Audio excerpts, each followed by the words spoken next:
അതിനെ മുടിക്കില്ല. പിന്നെയാണ് ഇനി പാതയോരത്ത് കിട്ടാൻ. ഇനി വല്ല ജഡ്ജിമാരെ വീട്ടിൽ പോവാം. സുപ്രീം കോടതി വിധി നടപ്പായതിനാൽ പാതയോരത്തെ 1956 മദ്യശാലകൾ ഇന്ന് പൂട്ടിക്കിടക്കുകയാണ്.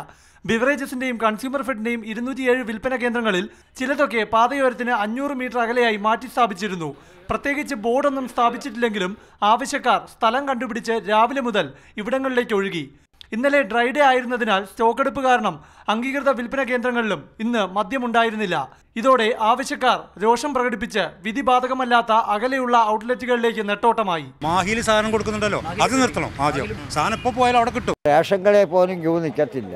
ഈ സാധനത്തിന് വേണ്ടി മനുഷ്യൻ ജീവൻ കളയുക. എവിടെ ഉണ്ടെങ്കിലും ആളുകൾ പോയി വാങ്ങും. മദ്യം കിട്ടാത്ത അവസ്ഥയാണ്. അപ്പം പിന്നെ ഇനി എവിടെ നിന്ന് മേടിക്കും?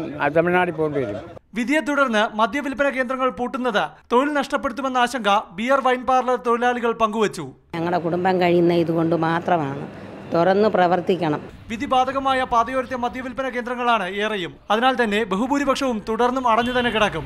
വേറെ സ്ഥലങ്ങളിലേക്ക് മാറ്റി സ്ഥാപിച്ച മദ്യവിൽപ്പന കേന്ദ്രങ്ങൾ നഗരപ്രദേശങ്ങളിൽ കുറവാണ്. മാതൃഭൂമി ന്യൂസ്, തിരുവനന്തപുരം.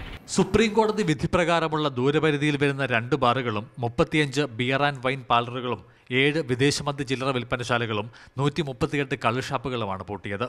പാലക്കാട് നഗരത്തിൽ പ്രവർത്തിക്കുന്ന മാധവരാജ ക്ലബ്ബ്, മണപ്പുള്ളിക്കാവിനടുത്ത് പ്രവർത്തിക്കുന്ന കോസ്മോപൊളിറ്റൻ ക്ലബ്ബ് എന്നിവയുടെ ബാറുകളാണ് താഴ്വീണതിൽ പ്രധാനം. ഇതോടെ ബാറുകളില്ലാത്ത ജില്ലകളുടെ കൂട്ടത്തിൽ പാലക്കാടും വന്നു ചേർന്നു.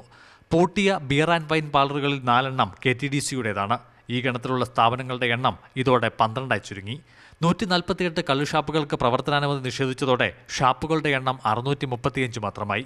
ചില്ലറ വിൽപ്പനശാലകളിൽ താഴ്വീണ 7 എണ്ണം അനുയോജ്യമായ സ്ഥലത്തേക്ക് മാറ്റി സ്ഥാപിക്കാൻ ശ്രമങ്ങൾ പുരോഗമിക്കുന്നു. പ്രാദേശിക എതിർപ്പുകൾ അതിജീവിക്കുക എന്നതാണ് ബിവറേജസ് കോർപ്പറേഷനും കൺസ്യൂമർ ഫെഡും നേരിടുന്ന വെല്ലുവിളി. കള്ളുഷാപ്പ് ലൈസൻസുകളും സമാന പ്രതിസന്ധിയിലാണ്. പാലക്കാട് നഗരത്തിൽ കോട്ട മൈതാനത്തിന് സമീപം പ്രവർത്തിച്ചിരുന്ന 2 ചില്ലറ വിൽപ്പനശാലകളാണ് പൂട്ടിയത്. ഇതോടെ കൊപ്പമടക്കം തുറന്നു പ്രവർത്തിക്കുന്ന ഔട്ട്ലെറ്റുകളുടെ മുന്നിൽ രാവിലെ തന്നെ വലിയ ജനത്തിരക്കാണ്. മാതൃഭൂമി ന്യൂസ്, പാലക്കാട്.